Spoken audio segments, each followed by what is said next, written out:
une très belle histoire dont j'aimerais connaître, on va dire, les grandes lignes. Une histoire qui a commencé avec vous et vos frères. Yani, si je vous demandais comment l'histoire du groupe Hasnaoui a commencé. D'abord, nous sommes issus d'une famille très modeste. J'étais obligé d'arrêter mes études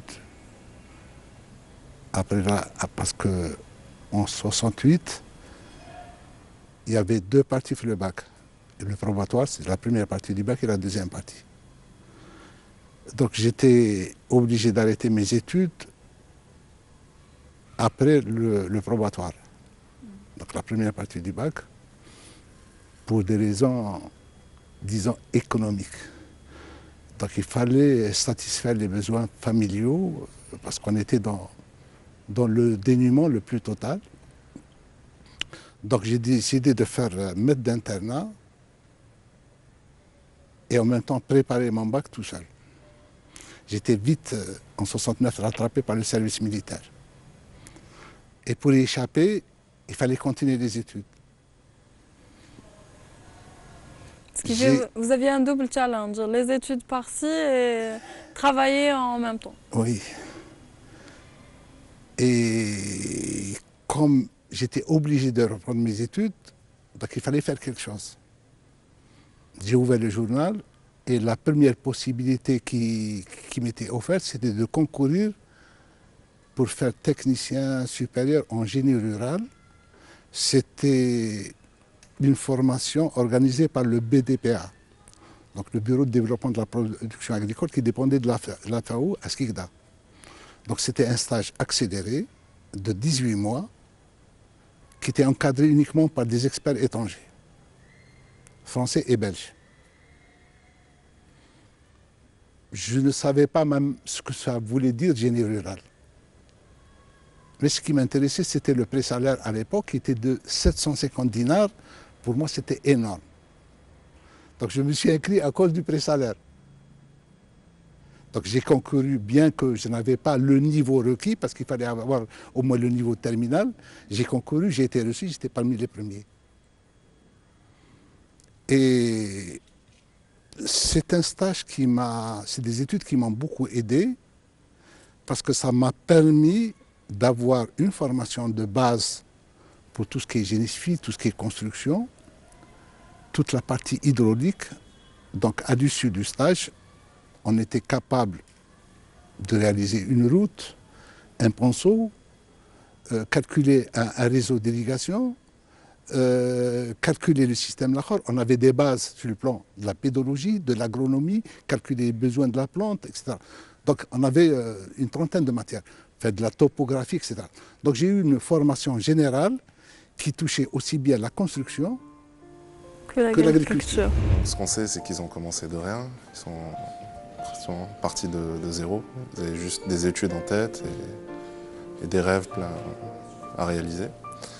Donc, au fur et à mesure, beaucoup d'éléments sont venus s'imbriquer dans l'entreprise. Donc chacun a rajouté sa sauce. Au départ, l'entreprise s'est efforcée beaucoup plus sur le potentiel humain. C'est une entreprise familiale qui a débuté du néant. Il y a des gens qui ont travaillé avec eux depuis leur adolescence jusqu'à la retraite, qui prouvent que ces gens-là étaient dans les meilleures conditions de travail au sein de l'entreprise. Ça, on ne le voit pas souvent dans les entreprises de bâtiment. On avait acquis une certaine expérience, moi et mon frère, au départ, dans le secteur de l'hydraulique et du bâtiment. Et à partir de là, on a commencé pierre sur pierre, pierre sur pierre.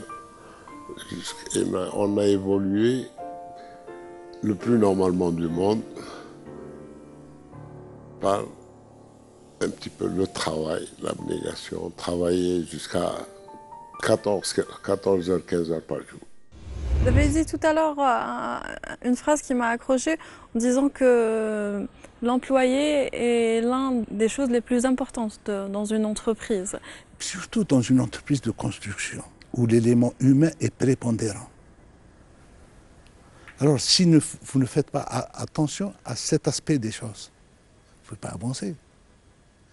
Si les gens ne se considèrent pas comme chez eux, comme faisant partie de l'entreprise, ils ne peuvent pas la défendre. Et jusqu'à présent, j'ai encore des employés qui sont encore dans l'entreprise que j'ai recruté les premiers. J'ai du personnel qui a 40 ans d'entreprise et qui, malgré la retraite, mais elle pas bien. Monsieur Hasnaoui, vous avez commencé par la construction, le groupe s'est diversifié avec le temps. Un secteur qui vous tient à cœur aussi, celui de l'agriculture. Revenir à la terre, c'était important pour vous, Monsieur Hasnaoui? Tout Algérien, quel qu'il soit, a une relation avec la terre. Quel est l'Algérien qui ne veut pas de posséder un lopin de terre, de faire de la khor? Ça, c'est déjà l'aspect affectif. Mais moi, j'ai grandi avec la terre. C'est mon milieu naturel. J'ai toujours vu mon père travailler la terre, mais des conditions très pénibles. J'ai décidé de développer une division agricole pour le développement agricole. Donc j'ai créé une société qui s'appelle la SODEA, Société de développement agricole. L'objectif de départ, ce n'était pas de faire l'agriculture moi-même, mais c'est de transmettre le savoir-faire. Donc j'ai commencé avec un petit groupe d'agriculteurs dans la région de Belhabès.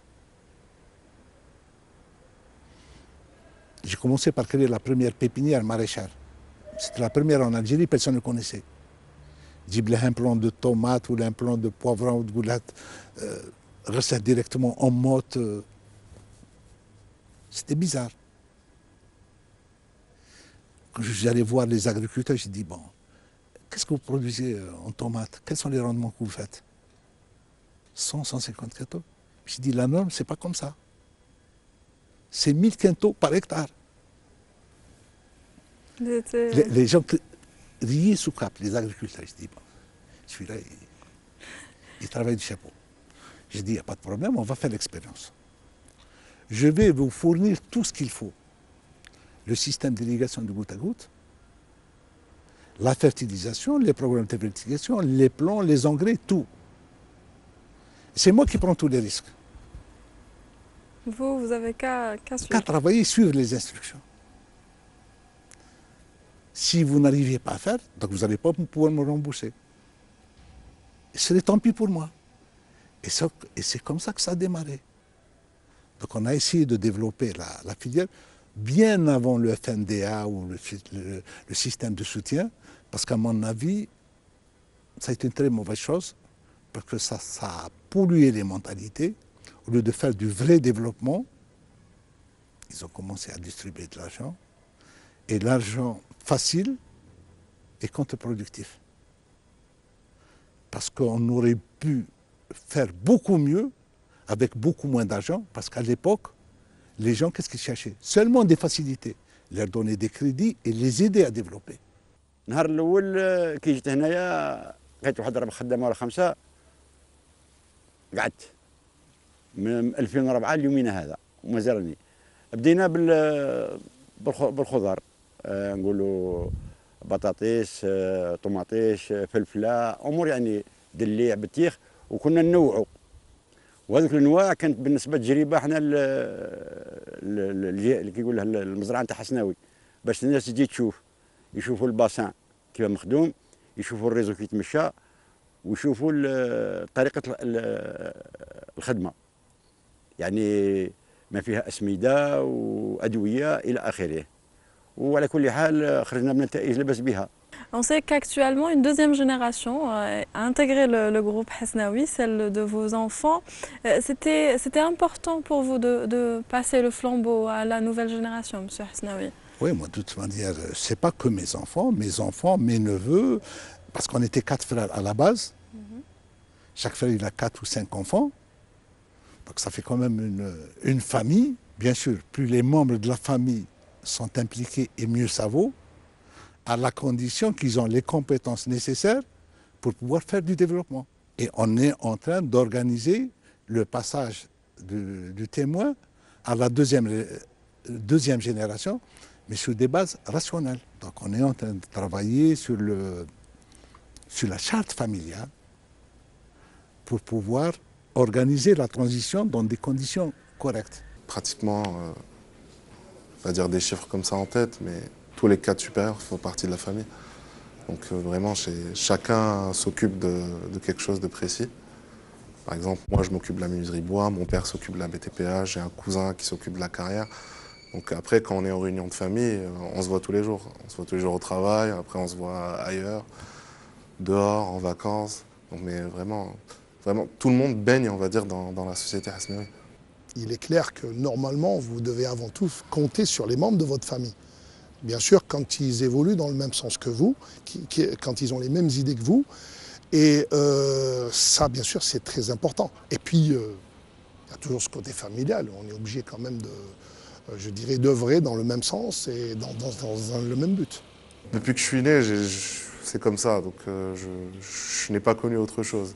Donc on parle de famille, on parle boulot en même temps. Il est possible qu'on parle famille au boulot, et il est possible qu'on parle boulot en famille. Donc. On arrive à faire la part des choses quand on est une entreprise familiale. Ça, c'est une condition de survie de l'entreprise. On est condamné à le faire. Si on ne le fait pas, c'est la... Et toutes les entreprises qui n'organisent pas la transition sur des bases rationnelles ne peuvent pas survivre. C'est pour ça que le taux de mortalité des entreprises familiales est très élevé. Et si on n'assure pas cette transition, c'est comme si on condamnait l'entreprise. Et je ne veux pas que mon groupe, je veux qu'il continue à se développer avec la deuxième et troisième et quatrième génération. Mais il faut l'organiser.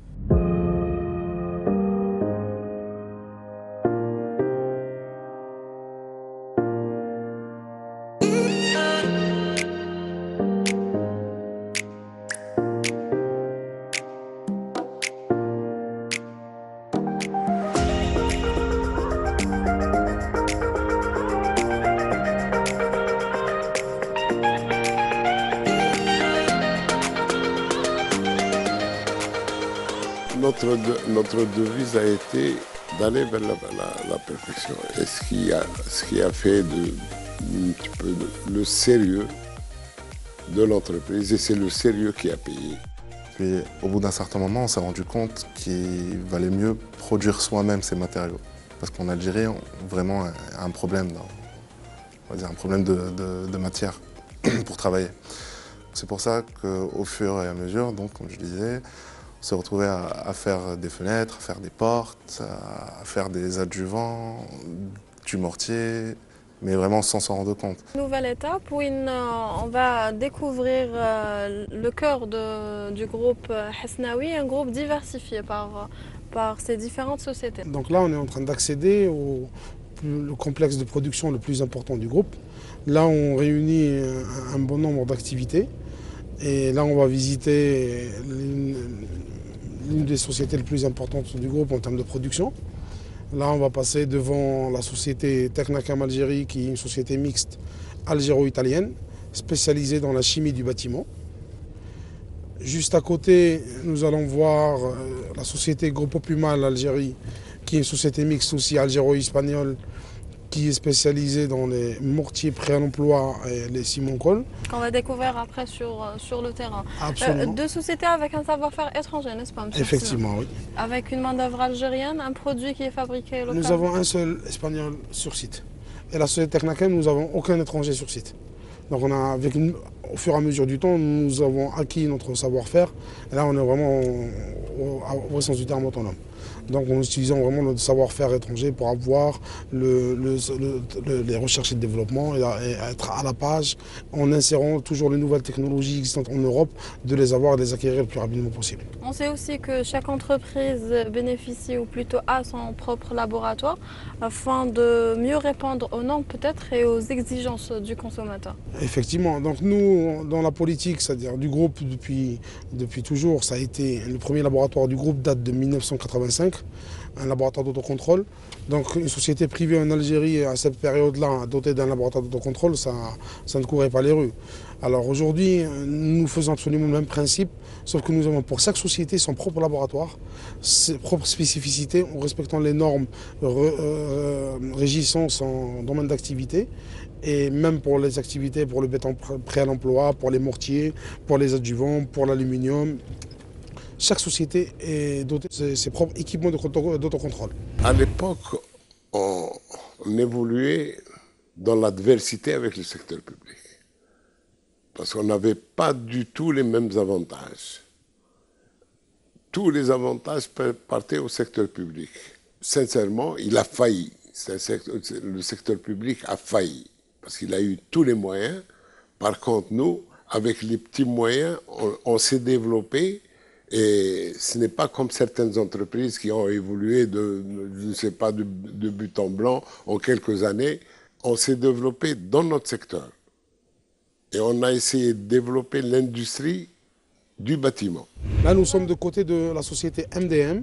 MDM, c'est une menuiserie industrielle, là où on fait la production de portes, des portes en bois, des armoires, et bientôt on va lancer même la production de meubles. Donc là, en Algérie, c'est pratiquement la première unité industrielle en Algérie de production de portes.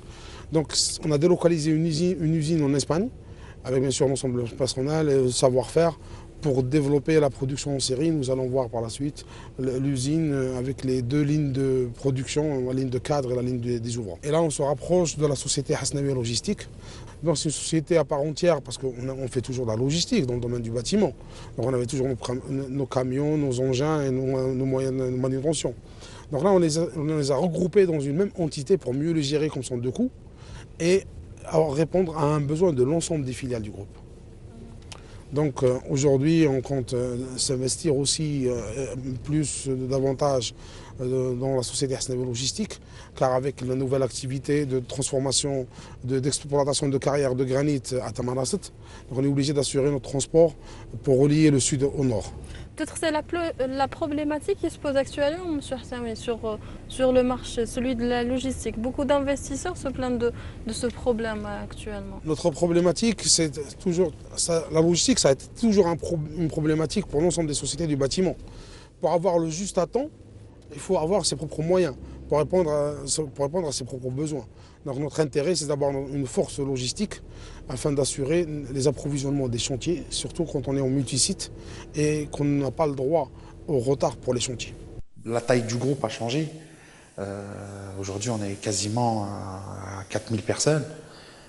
Bien évidemment, les techniques doivent changer. On a de plus en plus de sociétés, on est sur une trentaine de sociétés.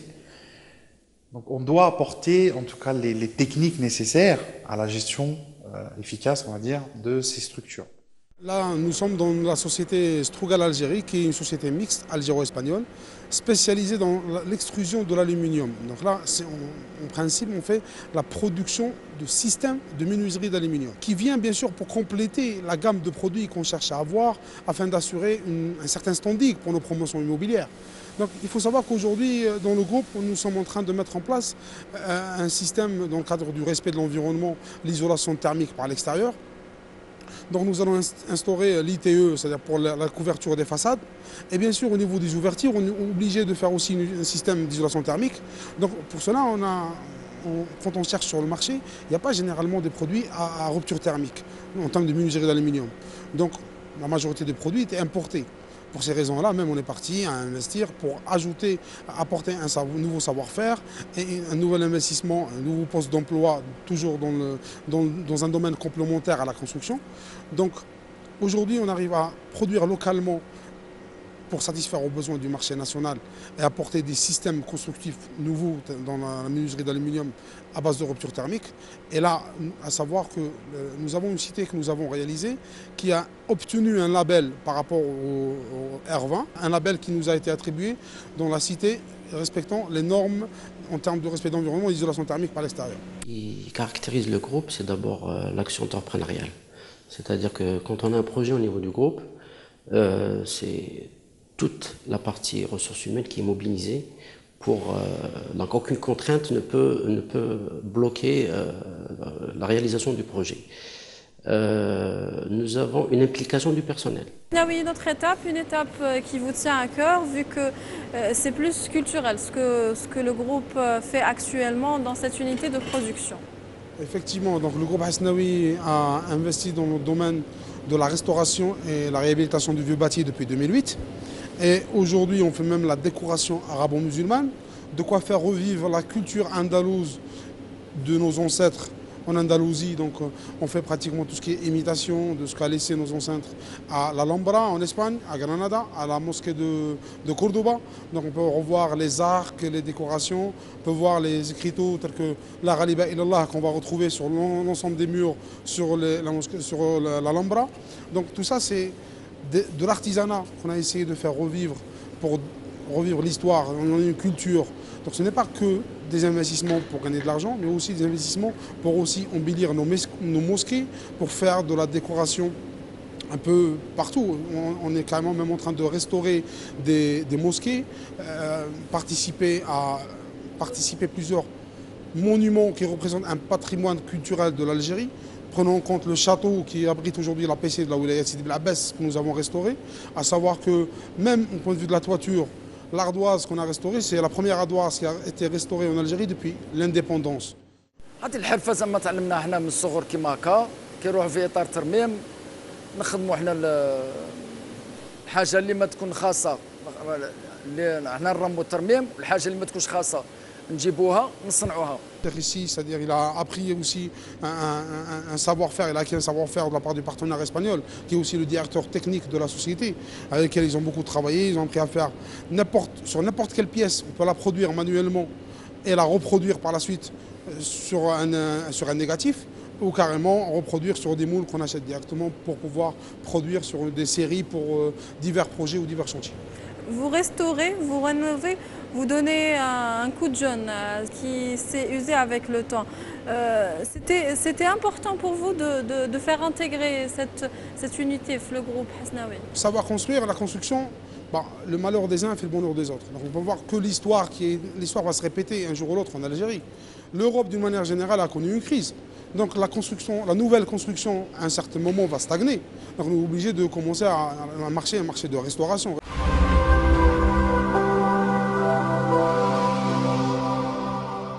هيا كيما قلت لك ميمي ندير شويه شغل ونجيك باي باي. البطبوطه تاعي شوفي نحبك تغسلي هاد الحوايج غسيل ها وانت رجعهم لي حرير شوف انت ما تخلي والو في طريقك.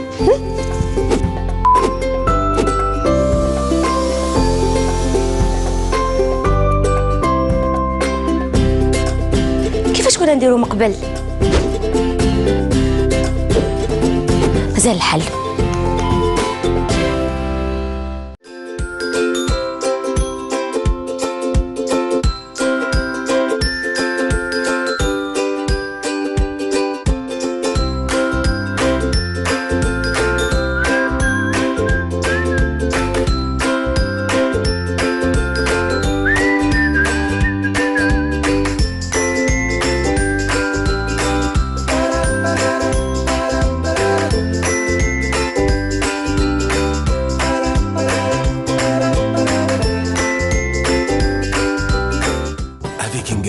Faites le plein d'énergie en buvant ce cocktail de fruits succulent aux vertus tonifiantes et rafraîchissantes.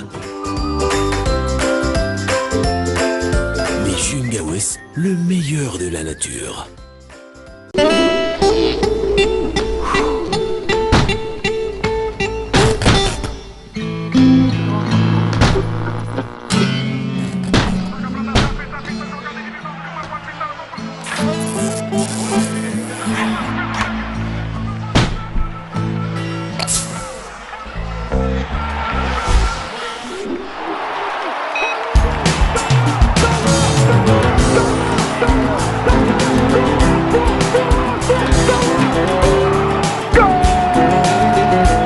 جيران إلكترونيك نبتكر من أجلكم.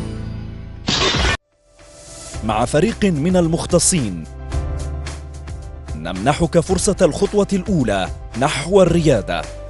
في الميدان أنت من يتولى القيادة. مؤسسة التعليم متعددة التخصصات ديالو حسيم سعود معتمدة من الدولة والمجموعة الأمريكية لإدارة المشاريع التعليمية تمنحكم تكوينا عالي المستوى بطرق عصرية على أحدث الآليات وفي مختلف التخصصات، والإقامة مضمونة.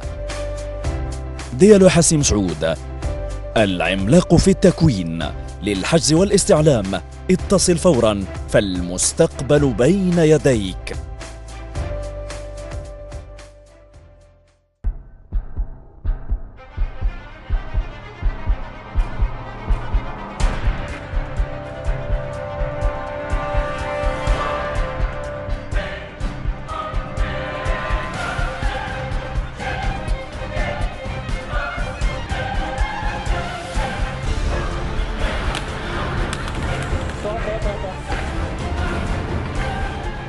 ستارلايت سمارت فون، حداثة، تصميم، سهولة وتكنولوجيا.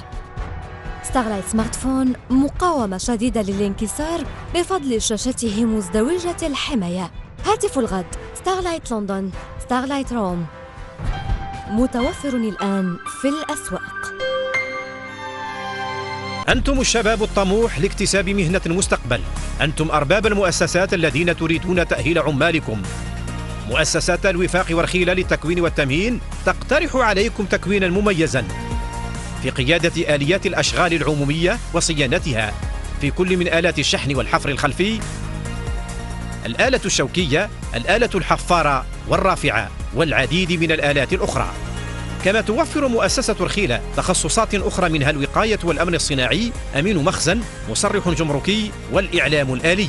مؤسسة الوفاق ورخيلة توفر الإقامة وظروف تدريب مميزة لتكوين يضمن مستقبل طلبتها.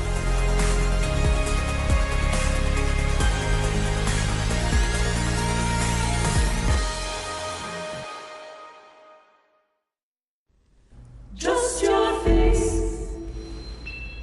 just your voice, just your voice, just your face, and my beloved.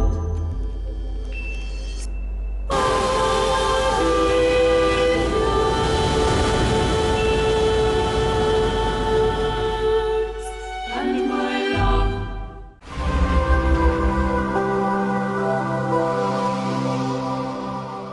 Effectivement, parce que la capacité de production de ciment, tant qu'elle va augmenter, l'offre et la demande, le marché va un peu se bouleverser. Donc les prix de ciment, normalement, doivent reculer un peu.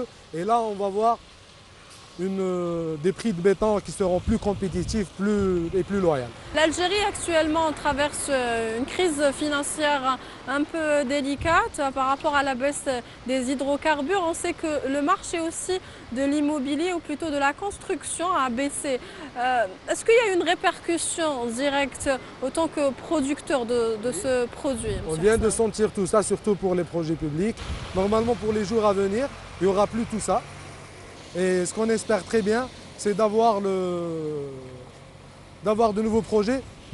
Il y a eu la crise, mais maintenant ça commence à bouger, on commence à voir l'investissement du privé, l'implication du privé pour voir de jours meilleurs au futur. La caractéristique la plus importante, c'est surtout cette quête d'innovation, c'est-à-dire que cette volonté de se différencier par rapport à ce qui se fait sur le marché. Le groupe Hasnaoui, par ses diverses sociétés, s'est diversifié avec le temps. Une unité de production plutôt de transformation de fer ici dans la région d'Oran. Yanni, en quelques mots, si on peut avoir la stratégie de l'entreprise afin de satisfaire le marché par rapport à ce produit. En fait, tout a commencé autrefois parce que l'une des métiers mères du groupe, c'était la réalisation. Donc autrefois, c'était un atelier du groupe et on a commencé à faire. Du coup, cet atelier a pris de l'ampleur.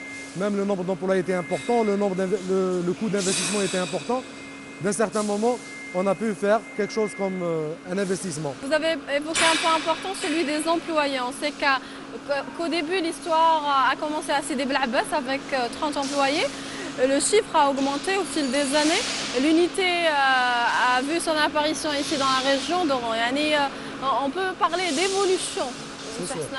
On a fait une évolution qui est très importante, surtout en faisant une usine de façonnage qui est purement industrielle. On parle de combien en termes de chiffres? On parle d'une moyenne de 2500 tonnes par mois. Pour ça, pour le façonnage, donc maintenant on peut faire jusqu'à 2500 tonnes par mois et on a plusieurs types de façonnage qu'on fait. On fait le façonnage pour les cadres. Du coup, on a deux lignes, la ligne pour les barres, la ligne pour les cadres. Et on fait aussi la production des pieux par soudure. Donc on était parmi les premiers à faire ça. Et on a eu l'homologation à partir du CTC. On peut parler de leader sur le marché algérien actuellement? Pas vraiment, parce qu'en fait, c'est une nouvelle activité. On vient de créer même les concurrents, il n'y en a pas vraiment. Nous sommes 4 ou 5 sur tout le territoire national. Donc c'est une activité qui va se développer par le temps, mais elle va montrer ses fruits parce qu'en fait, on diminue les prix. En diminuant les prix parce que le taux de chute, on le diminue jusqu'à moins de 2%, alors que sur chantier, on dépasse les 6-7%.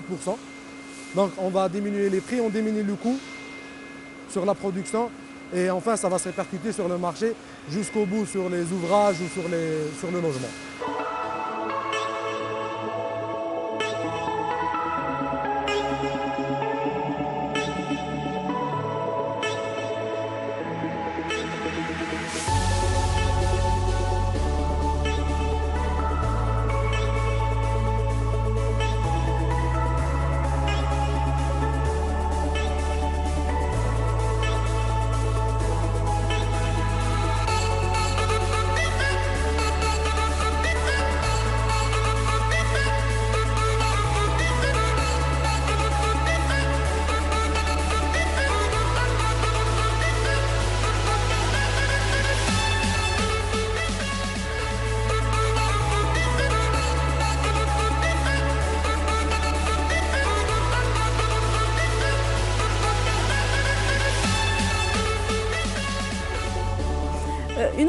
Une étape importante, celle de l'agriculture. Retour aux sources, retour à la nature.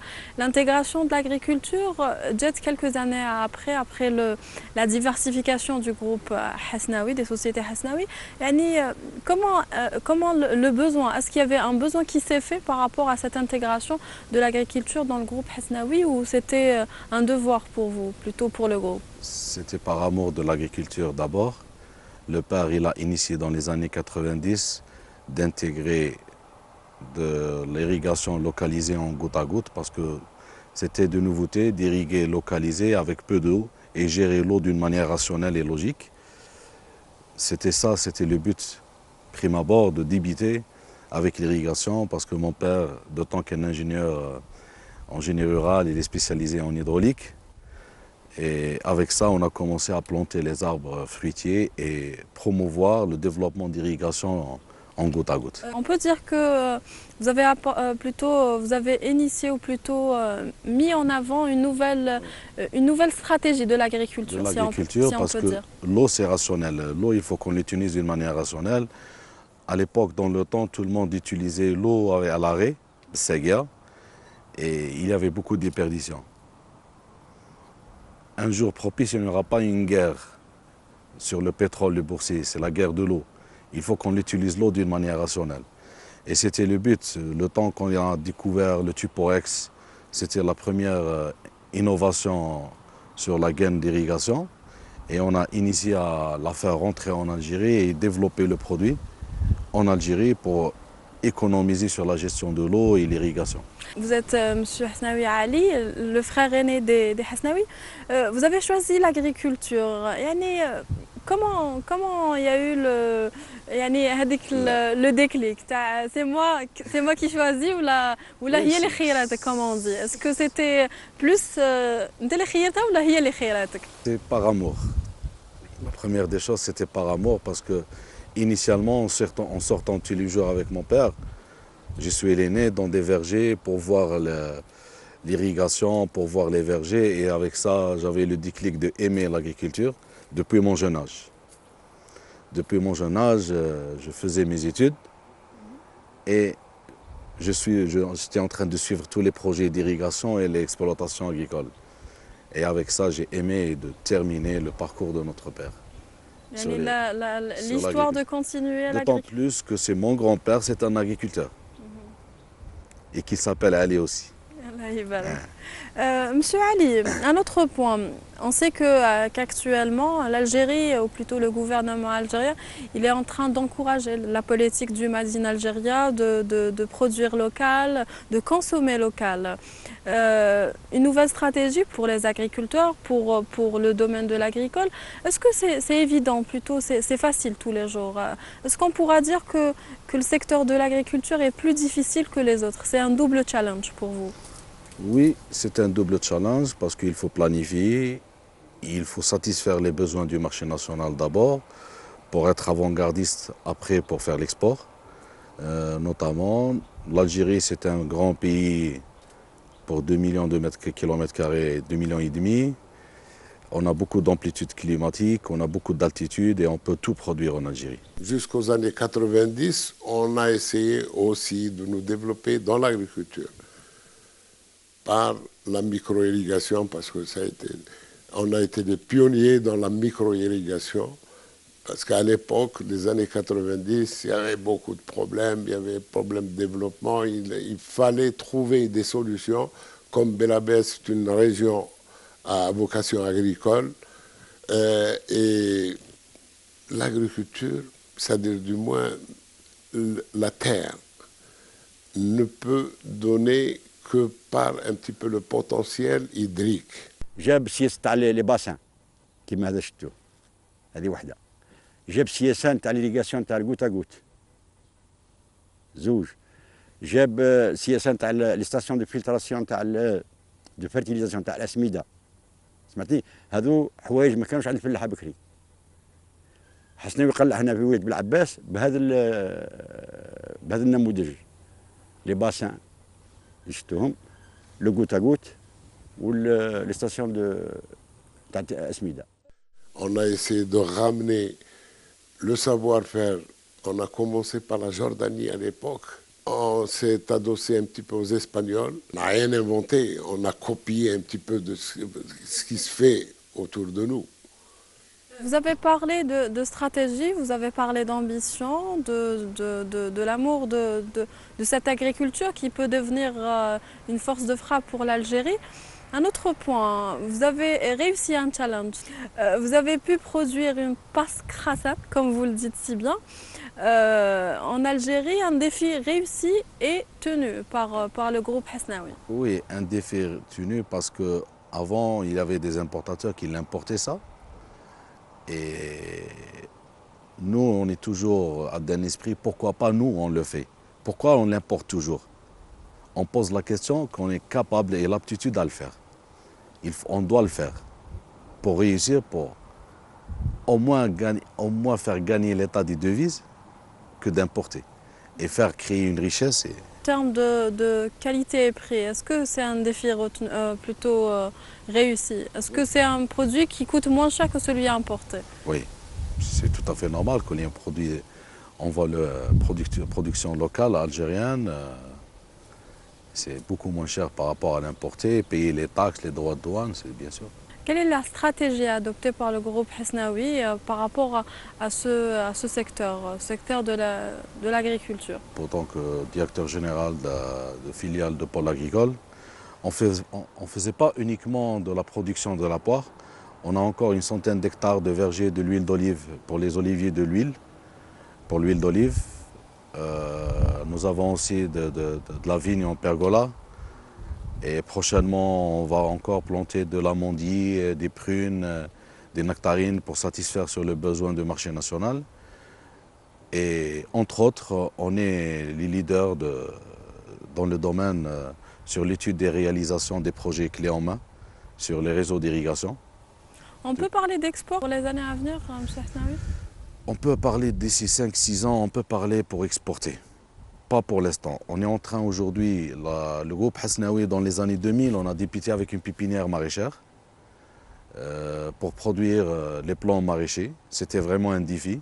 Un client acquis, c'était un défi pour moi, pour leur montrer la qualité de plants sains, indemnes de maladies avec la semence hybride. Aujourd'hui, on est en train de réaliser une pépinière de 17 hectares pour une pépinière arboricole.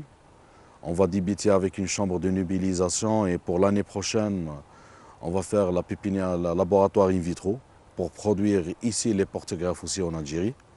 Ça, c'est aussi un défi parce qu'on importe les plants. Aujourd'hui, on est en train de vulgariser des broyeurs, des interfilaires, les intercepts pour le désherbage mécanique, non chimique, et pour aller au futur vers les produits biologiques. Aussi, dans notre laboratoire, j'ai un laboratoire propre au groupe pour la production des microalgues. Et entre-temps, on est encore de faire des essais sur les biobactéries pour des traitements fongiques et insecticides.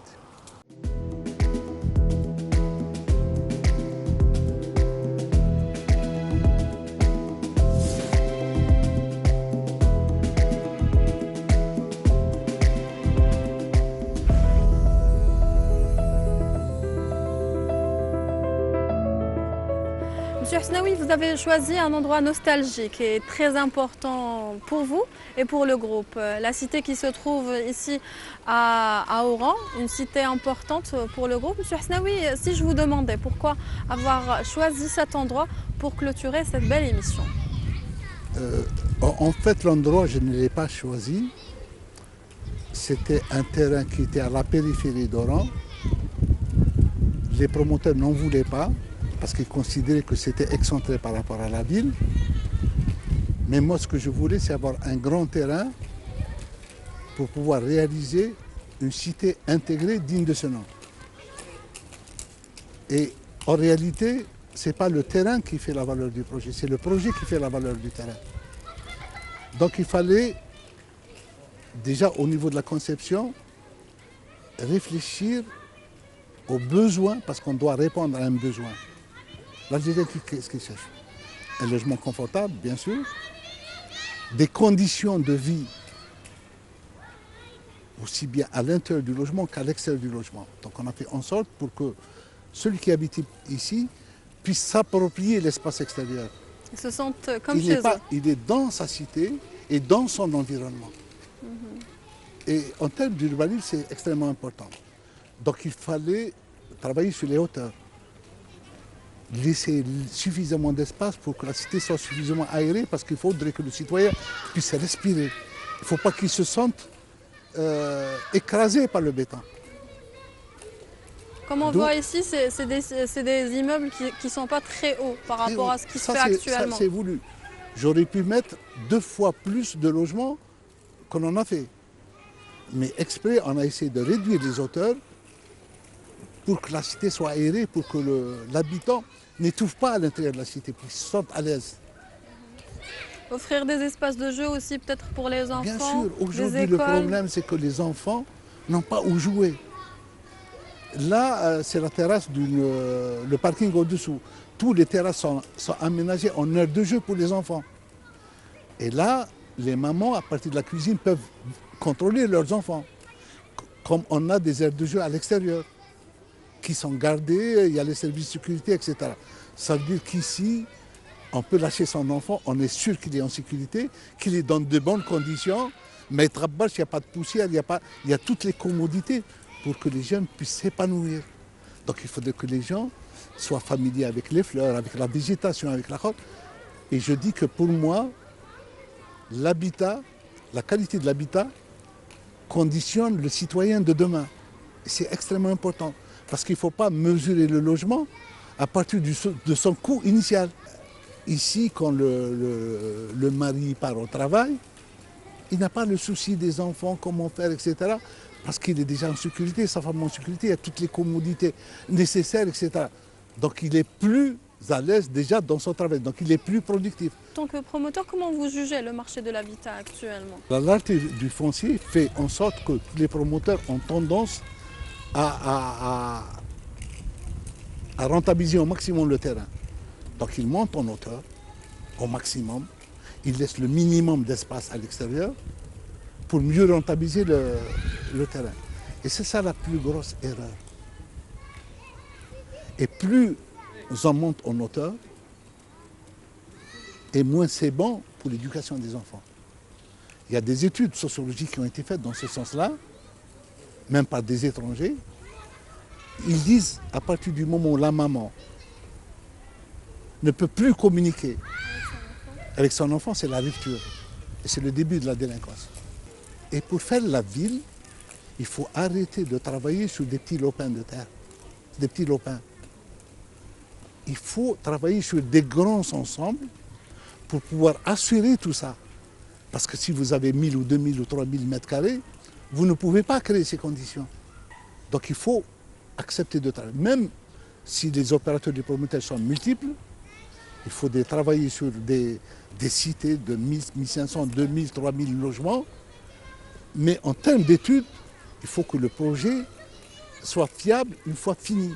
Il faut qu'il y ait un complément, il faut qu'il y ait toutes les commodités, etc. Et ça s'organise. Et la ville ne peut pas se construire comme ça.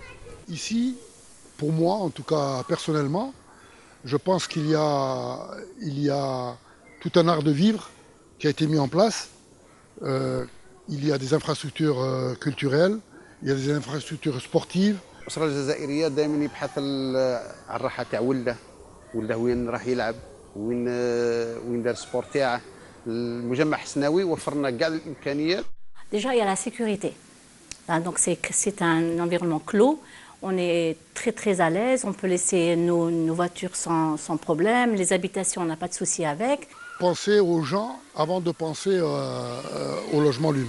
Actuellement, vous faites partie de l'un des leaders investisseurs, promoteurs et, dans la région de Sidi Bel Abbas avec, on va dire, une notoriété sur l'échelle nationale. Monsieur Hasnaoui, si je vous demandais, avec votre expérience, plus de 40 ans d'existence, un conseil aux jeunes qui voudraient créer leur entreprise et se lancer, quel sera votre conseil? D'abord, quand on est jeune, quand on a un projet en tête et qu'on y croit, et pour y croire il faut être tenace, rien n'est impossible. Et je dirais même que les conditions actuelles sont infiniment plus simples par rapport aux années 70. Quand on est sûr de ce qu'on fait, quand on croit en quelque chose, on finit toujours par réussir. Qu'est-ce qu'on pourrait plutôt vous souhaiter à l'avenir, pour les années à venir, par rapport à l'entreprise et par rapport à vous? Écoutez, les marges de progression sont énormes. Mais moi, je veux m'impliquer, je me suis toujours impliqué dans les projets qui ont un impact sur le plan social et en termes de développement. Ça ne m'intéresse pas, il n'y a pas dans la vie qu'il n'y a que l'argent. Parce que je pense qu'à partir d'un certain niveau, on se bat beaucoup plus pour des idées, pour faire avancer les choses et avancer la société. Il faut toujours se créer des motivations pour pouvoir continuer. Et les motivations ne peuvent pas être seulement matérielles. Laisser un nom peut-être, Monsieur Hasnaoui, c'est ce qui vous importe actuellement? Il est clair qu'au départ, tout le monde court derrière l'argent. Mais à partir du moment où les besoins personnels sont satisfaits, vous avez le logement, la voiture, le truc, la quoi, etc. Immanquablement, on doit passer à un autre stade. Donc il faut se créer d'autres motivations pour pouvoir continuer à développer et éprouver du plaisir à faire. Un seul mot, je vais dire citoyenneté. La performance. Je veux dire réussite. C'est sérieux. C'est un label. L'excellence. Ambition. ومفخر. C'est une superbe expérience. تنقول لك انا هذو خوتي سمعتي وين ما نذكر اسم حسناوي الناس تشوف موراهم الخير. Comme on vient d'arriver à la clôture, Monsieur Hasnaoui, si vous avez un mot à ajouter par rapport à l'émission, si, comme on dit, le mot de la fin, je vous laisse pour clôturer cette belle émission. Les possibilités que nous avons en Algérie sont incommensurables. Il y a de la place pour tout le monde. L'Algérie est un pays riche, mais la meilleure richesse des pays, ce sont ses hommes. Alors il faut que les gens croient dans ce pays. Il faut que nos jeunes surtout croient dans ce pays. Il faut que l'État libère seulement les initiatives. Et les Algériens sont capables de faire des miracles parce que je crois dans ce pays et je crois surtout dans la jeunesse algérienne. J'ai rien à ajouter comme on dit. On l'espère aussi, Monsieur Hasnaoui. Je vous remercie encore une fois d'avoir accepté l'invitation. Je vous le rappelle, Monsieur Brahim Hasnaoui, président directeur général du groupe des entreprises Hasnaoui. Chers téléspectateurs, merci encore. Chers téléspectateurs, merci de nous avoir suivis. Je vous donne rendez-vous dans 15 jours, même chaîne, même heure. Très bonne soirée à vous.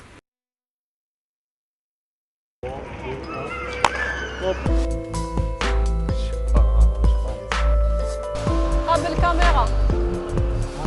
Tu bouges juste la tête. Pourquoi voir plutôt Rachel? Ça a toujours été un problème, donc là il faut répondre à ça.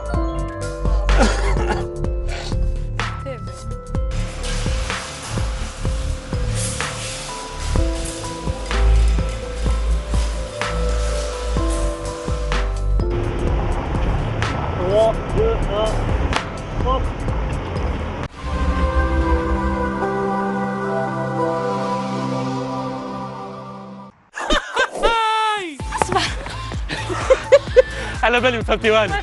دوك نعطيك الرسمي. لابليكاسيون اسمها هيا شيش، تلقاها في بلاي ستور ولا في لاباج فيسبوك اوريدو.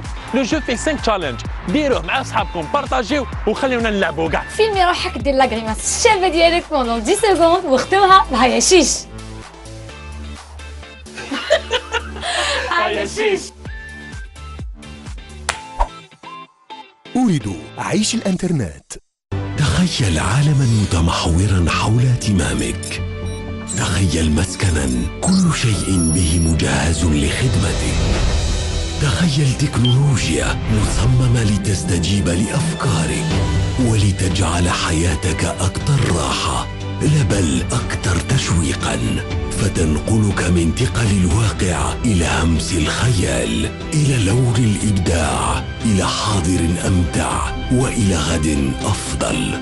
تخيل، لأن مع جيون تخيلك حقيقة. جيون إلكترونيك، نبتكر من أجلك. Just your face, just your voice, just your voice, just your face, and my beloved.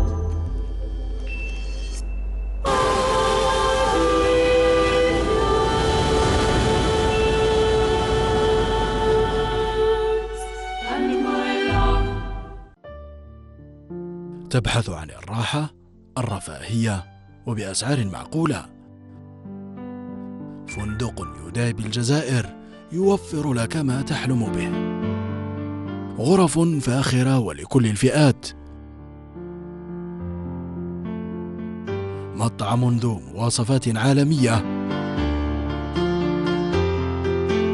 قاعة مؤتمرات. وبخدمات راقية.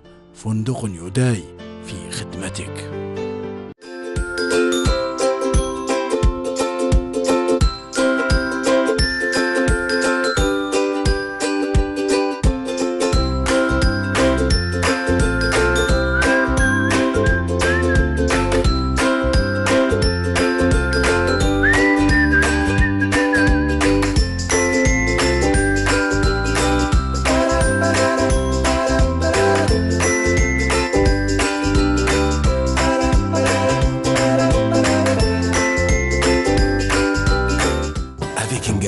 Faites le plein d'énergie en buvant ce cocktail de fruits succulent, vertus tonifiantes et rafraîchissantes.